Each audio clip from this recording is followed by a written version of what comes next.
Berachim Abayim, and welcome to Torah Talks Chazaq's Tuesday night program with special guests. Tonight we have with us Rabbi Meir Friedman. Shlita, Shalom Aleichem, Rabbi. How you doing? Rabbi. Good to meet you.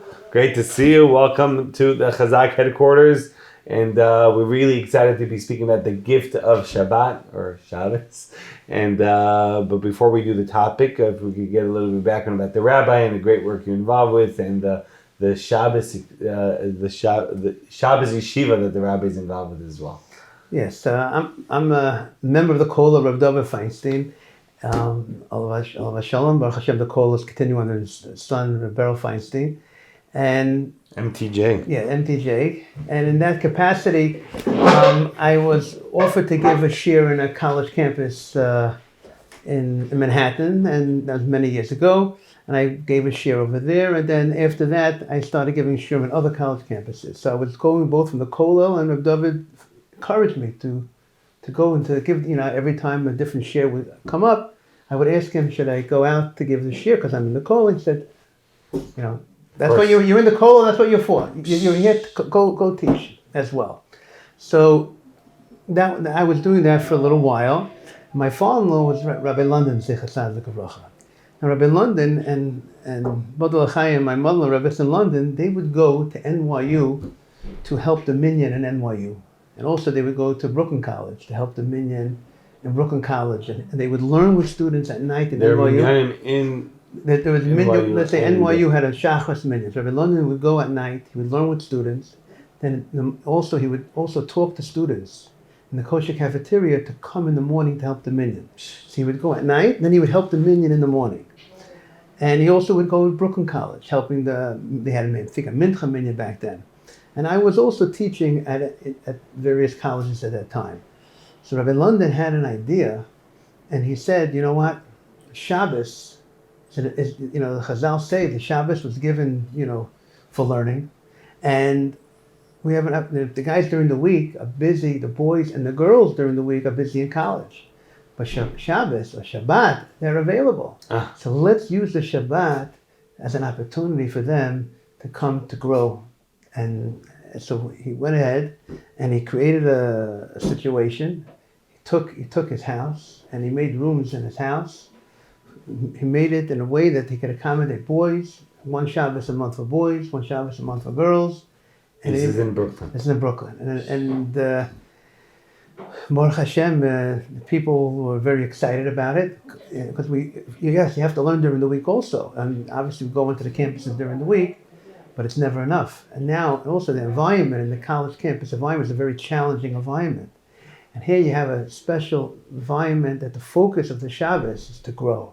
The focus is, Rabbi London was Torah activism, to be active in Torah, make the guys activists. They should go back to the college, inspire them, encourage them, should go back to the college to grow and during the week as well. So that was the program, and through that program, the guys, so many guys made best friends as a result of that program. I know many of the guys, and they tell me how amazing it is, and how they look forward to it, and it's just an amazing thing, and unbelievable. How long has this been going on for? It's been going, thank God, Baruch Hashem, more than 15 years. Wow, yeah, amazing. So thank God. It's I would say never enough, but I was so happy that Rabbi London, when he was alive, he showed us how he wanted it to be done. So it was set up with his stamp, how he wanted it. They'll give a little background how it's done. Friday night you have a beautiful Suda. Rabbi in London cooks up a beautiful Suda. We have special speaker, Rabbi Brudny from the Main Yeshiva comes every Friday night that we have it. Wow. He speaks every Friday night. Wow. That we have it. And we encourage the boys to give Divrei Torah. And then we have Friday night, we have Chavrusa learning afterwards. The guys come together, we go to a shul nearby, and the guys steig away. And then they enjoy each other's company. But the meal is also, it's very relaxed, very enjoyable. The guys are chilling in a very positive way. It's not about drinking. Yeah. That's not our focus. And the guys get to know each other, they grow together. And then we have Shabbos morning, we go to a shul, where the Ashkenazim go to an Ashkenaz shul, Sfaradim go to a Sfaradim shul. Friday night we have our own Kabach davening Friday night. We have a beautiful Kabach davening, we'll make our own minyan. Shabbos day, We go different shuls depending on the time of the year, whether I'll give a shir Friday night or we'll have our own Kiddush Shabbos. Let's say now the Shabbos is getting longer. We'll have our own Kiddush Shabbos after davening, and then after the Kiddush, I'll give a shir, and then we'll have beautiful Suda. And then at the Suda again, we have students coming. We encourage the students to speak again at the Suda. Many times we bring a guest speaker at the Suda. Rabbi in London does commitments at the Suda. Rabbi London Zatzal felt that a person should take away from the Shabbos. You're growing on the Shabbos. Now you're already up to the cholent. You already had your cholent. You already had so much of Friday night and the davening and the learning. And now let's see what you can take upon yourself for the next month. A Kabbalah, B'li Neder. A commitment. Take something upon yourself. Many people have made different commitments. And by the way, what goes on in the boys' program goes on in the girls' program. Also, amazing. Rabbi in London puts together amazing top-of-the-line speakers to speak to the girls. And she spends so much time. She's become a great advisor for the girls. And she has so many weddings, thank God, to go to. Thank God the girls. Baruch Hashem. And so we have that Shabbos. Then Shabbos afternoon, we have a break for the guys. We give them a couple-hour break. And then we all, depending on the time of the year, is again where they'll have a special speaker. Sometimes have a speaker from the OU. Sometimes we have different types of speakers. And then we go to Rabbi Eli Mansour Shabbos afternoon. Oh, nice. Take the guys to Eli Mansour. That's what do you say? The topping on the cake, the icing on the cake, whatever it is. And then we've been with Rabbi Mansour all the years since his other show from Halavanon. So we go back. We took it from day one. We felt, you want to bring the guys to one of the top speakers around. So we go to him and we go there. And then we come back. We have Havdalah. And that's the Shabbos. It's all about, we don't have programming before Shabbos, not after Shabbos. It's Shabbos. And then people grow and then people take it with them and they bring friends and it's Baruch Hashem. It's never enough. So that's a little bit about how the Shabbos is. And Rabbi London was credited the first Baal Tshuva yeshiva in the world. Really? In the 1940s. Wow. Heichal HaTorah. And that's HAIC. And Heichal HaTorah, Rabbi London said, look what I've done. I want other people to follow. And other people have made other yeshivas, Baalei Tshuva. Amazing. Wow. This was 1940 where? 1940s, early 40s. Where? In the bench in the back of Yeshiva Torah V'das. No, sorry, Chavetz Chaim, my mistake, I'm sorry. Rabbi London was originally in Yeshiva Torah V'das, then he left. He went to Rabbi David Leibowitz, opened up the Chavetz Chaim. Not when it was in Forest Hills. Williamsburg, I think? Williamsburg. Right. So in the bench by Rabbi David Leibowitz in Williamsburg, he had a bench for the students. Now he didn't call them Baalei Tshuva, he called them late starters. Late starters. and his students Heichal HaTorah became a famous yeshiva, and all the regular mainstream yeshivas wanted students from Heichal HaTorah. And they've gone on to become great members of the Jewish world in many different ways. So many famous students have come from Rabbi London. Amazing. The Torah, you guys are very inspiring, and I get, like I said, I get tremendous feedback from whenever guys, people go to the Shabbat yeshiva, and Baruch Hashem, Chaz Hashem, Rabbi, you've influenced so many people via Shabbat experiences. Maybe you could just please speak a little bit about the greatness of Shabbat, as opposed to maybe why don't you have a nice meal during the week and have some guys learn. Right. Hashem, the pasuk says, "Vayivorach Elokim es Yom Hashiv vayikadosh oso." Hashem blessed the seventh day, which is Shabbos, and He made it holy. Right. And Shabbos is the Makar Bracha, the source of blessing. Right. So when a person Shabbos, you're enveloped in kedusha. That's what the Shabbos is. Yeah. You might not see it, but it's there. It's a Metzias, like the Baal HaTurim in this week's Parsha, in Vayakel, in Parshat Vayakel, he says that the Parsha connects to last week's Parsha, Kisisa, where it talks about the glow on Moshe's face, Koran Opanav. In this week's Parsha Vayakel, Moshe Rabbeinu gathered the Jewish people together, and he talks to them about the laws of Shabbos. So the Baal HaTurim says the connection to the glow on the face of Moshe and the mitzvah of Shabbos, because every Jew has a glow on Shabbos. There's a special kedusha, there's a special radiance, a special holiness. So when you're tapping into Shabbos, like I think that some of the forums say, the learning of Shabbos is greater, and that's what it says. And the learning during the week, even the learning during the week is great. but you're tapping in. You're in such a level of kedusha, such a level of holiness. So therefore we are in a great advantage. Shabbos people have an ediv lev. People the heart is open, much more open. People get distracted during the week, and their mind is all over the place. But come Shabbos, they're able to focus in, and that kedusha. So we have the extra. Right, you have the neshama yetera, you have the extra neshama, and then people tap into it, and that holiness, the neshama senses, and you use the Shabbos to tap in to that holiness, and then you'll have the holiness of the Torah study, which is holy, holy. So Torah can get kulam. So you have the Torah and Shabbos coming together, and really it's a medrash that says, he said, you're coming to Eretz Yisrael, we're going to be busy, they're going to be busy working everybody's going to be busy with their fields a lot, but what's going to be with the Torah? So the answer was Shabbos. You'll have the Shabbos, and that will be the time that people will grow and say we're tapping into that. How does one practically utilize the gift of Shabbat? Unfortunately, I'm saying fortunately, not fortunately, we know a lot of people, bring people that are far near to Torah and mitzvot, and for them, starting off, all beginnings are a little bit hard. It might be difficult for them, so, not to be on the phone or not the electronics, not to work, so they sleep through a lot of the Shabbat. Well, what's practical tips to utilize Shabbat? What's the right Shabbat? Right, I think the key is that it should be an enjoyable experience. 100%, yes. And to make something enjoyable, number one, you have to first think about how you're going to have great food for Shabbat. 100%. You have to get physical. You have to have great food for the person. Shabbat, you should try to think about maybe there's some good, nice songs that we can sing, because really that's something that we need to sing. On Shabbat is very important to sing, uplift. Also, I think it's important that people should prepare conversation before Shabbat.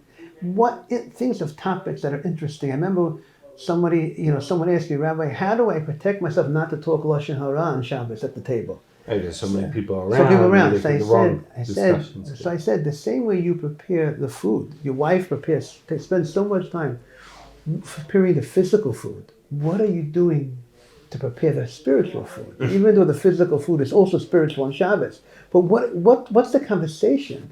Are you going to bring up some topics of inspiration, topics of interest? I said, it doesn't have to be only Torah subjects that you talk at the meal, but it should be something of meaning, something that's interesting. If a person's married with children, they should look forward to you, the parents, the father, the mother, going to have certain type of discussions, maybe certain types of games that you're going to talk, whatever type of games you're going to think about. In our Shabbat table, for example, we always read a story. The kids love stories, right. And stories, inspire and connect with people. And to add to what the Rabbi is saying, it says in Vayakal, it says La'asot et Shabbat le'doratam. You have to make the Shabbat. You have to make it. It just doesn't happen. Right. To add to what the Rabbi was saying. Yeah. But that takes planning, and I think people are making a big mistake. That the focus is about the food, and that's great, and it needs to be focused on the food, but not enough about what else. How am I food for thought? Food for thought. What am I? Food for thought. Food for conversation. How am I spending my time? Who am I spending my time with? Do we plan enough? Who will be the right type of company to have?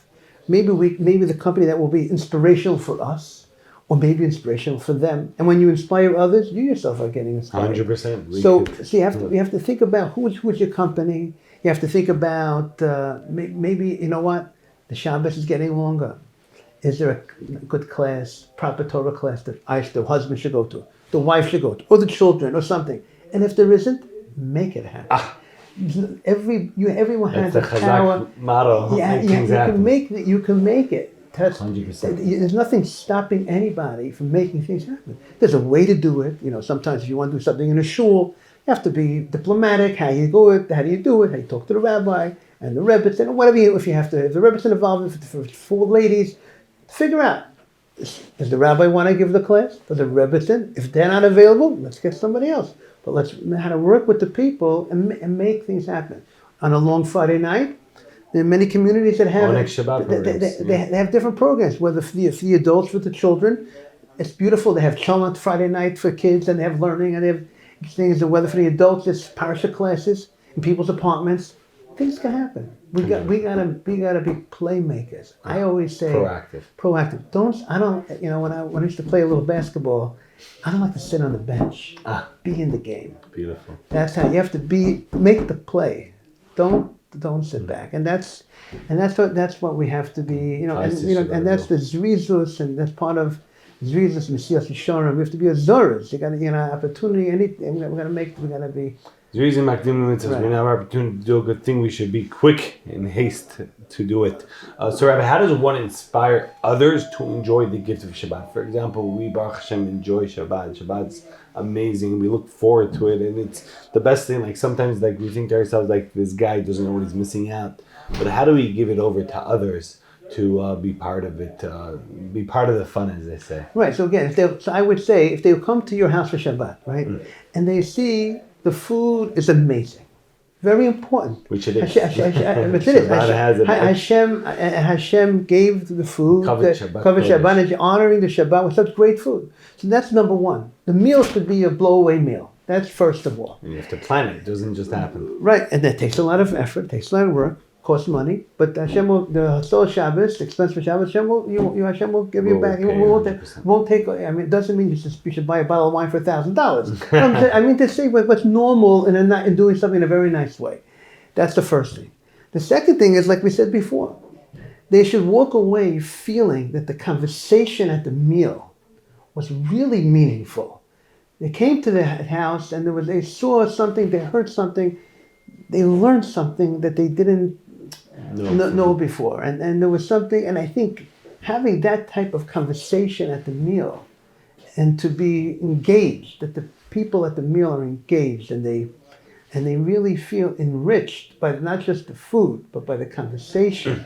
I think they walk away and say, you know what, I don't really have this opportunity. I don't have this all the time. Because people are not engaged enough, in my humble opinion, many times. A lot of people are not engaged in such meaningful conversation that's really, people could really be, hey, wow, that's something. Yeah, so I think that's the same way sometimes there are people that give a rabbi gives a sermon and he gives a speech and he really blows the crowd as wow. Yeah. But I think that's what, every time we're at a Shabbos table and you have guests, the truth of the matter is, even when a person's blessed with children, it also should be that conversation, even if there's no guests at the table, how is the conversation at the table going to be that the children are engaged? Not that the children want to get up, they eat their food, and they go on the couch, and they go on the floor, and they're doing their thing, and they should want to be part of it. They're part of a conversation. Because I think also we're living in a time that people don't have so much patience. Right. The AD, what do you call it? ADHD generation. So, but I think that's the planning. That's the planning that we need to plan. A few things that we do in our house for Shabbat. Number one is being that the kids are younger, we go around the room and we say thank you Hashem for something else. It shows appreciation, and it's also exciting that they have their turn to say thank you Hashem for anything and everything, the food and the lights and the family member or friend or whatever it is. Another thing that we do on Shabbat day is very exciting. They always look forward to it, and there's a suggestion for everyone, especially with the children world, is Shabbat parties. To have some candies and some sweets. And I always explain Shabbat is a sweet day. That's why we have some candies. During the week, we try to limit the sweet drinks. On Shabbat, we bring it all out, and it makes it exciting. 100%. It makes it fun. And for every single person, for every single level, for every single age, it can be different. Whether it's stories, whether it's a sermon, whether it's a class, whether it's a program, whether it's a lecture, like the Rabbi has been saying so beautifully, every single person takes something upon himself to make the Shabbat great. That should be a new slogan we should start going around. Make Shabbat great again. It's always been great. It's always going to be great. Rabbi, amazing insights, amazing chidushim. We have a minhag, a custom on Torah Talks, is one final message from Rabbi Meir Friedman, our special guest on Torah Talks. So I would just say that, we're talking about the Shabbos Yeshiva, which is focused on learning.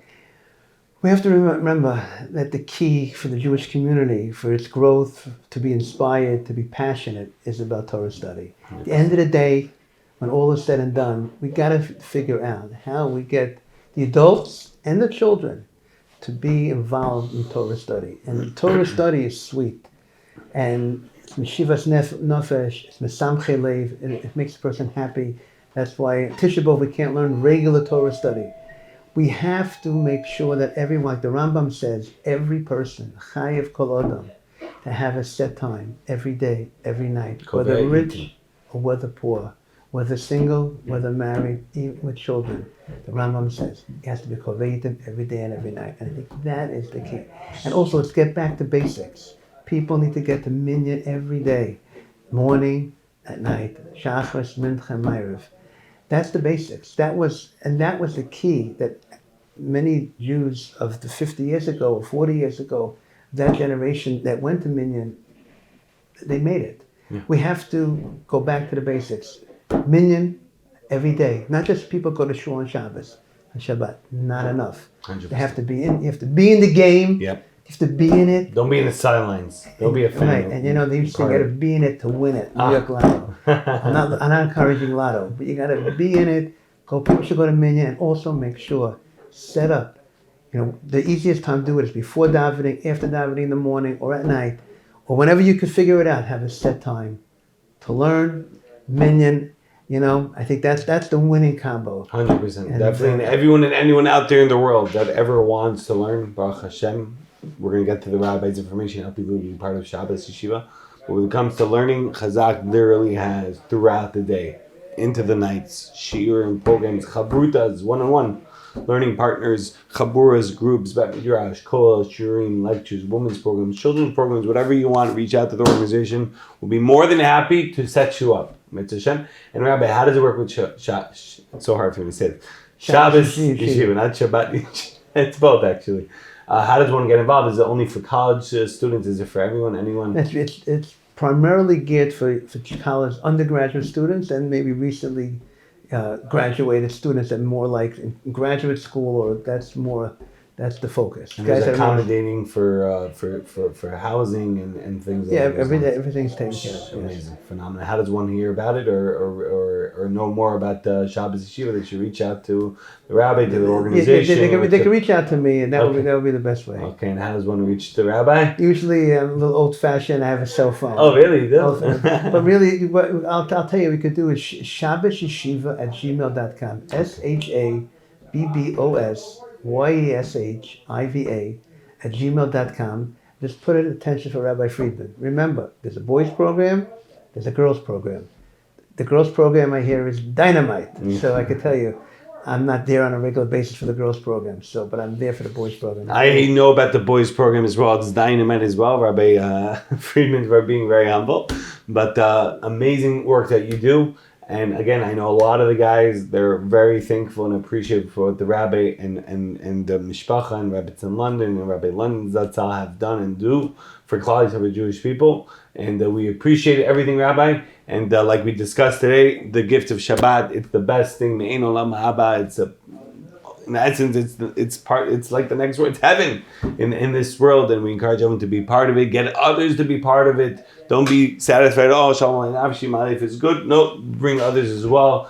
Share the wealth, and Bezat Hashem we should be zocher Bezat Hashem to see the Geulah, community redemption. Should come be me'arba minus b'nei ideas. Amen v'amen. Amen. Shukach Rabbi Friedman for everything. Thank you. Special shout out and thank you to Natan Abel for helping arrange and encouraging and having Rabbi Friedman join us on Torah Talks. Feel free to reach out to Chazaq for future guests. If you have a rabbi, educator, a person of interest that could share a message and talk Torah with us, we'll be more than happy to have them on the program. Be'ezrat Hashem bli neder.